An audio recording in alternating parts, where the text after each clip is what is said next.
David Lutalo gomu ku bayimbi abasinga okwagala mu Uganda naye bw'otaafuge mu mwago abantu bajja kukyawa.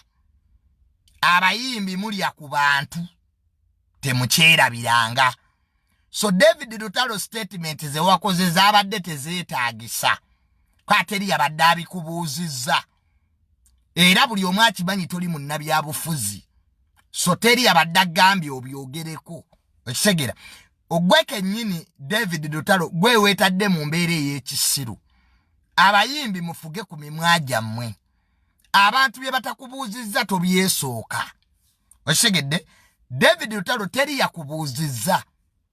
Ate era n'okuyingira ebyobufuzi kwagalako. Dembe lyo. Okisegedde teri abikkase. So leka abo abaagala ebyobufuzi basigale nabyo mu maaso. Gwe David Lutalo sigaza gumu gwa kuyimba. Ebitakwatako bireke. Mayinze bwe buzo bwedina n'abayimbi. Segera.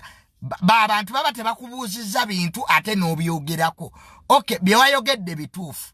But tebyetaagisa.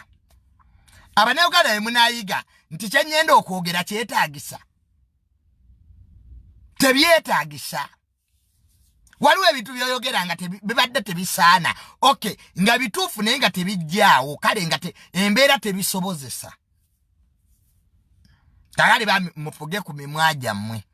David Lutalo abantu bakwagala oyimba bufuzi. Nze omu ku bakwagala. Segera. N'abantu abalala bangi bakwagala. Naye fuga ku mumwago. Fuga omumwago.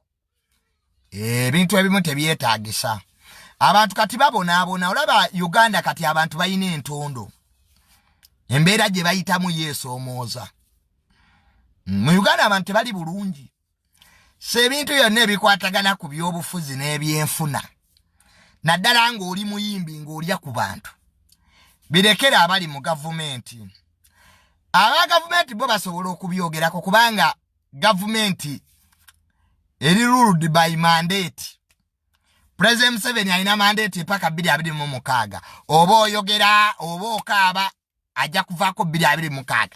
Bwe munaaba mu mulonze ngaddako ne kakati David Lutalo olya ku bantu. So your statements were okay.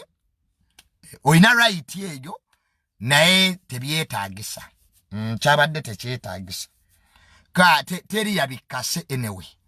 Baleka abali mu byobufuzi bagende nabyo. Gwe kola kikyo gwa kuyimba. Ba muziki. David Lutalo nze kwagaza kintu kimuyimba. Ebisigadde bireke.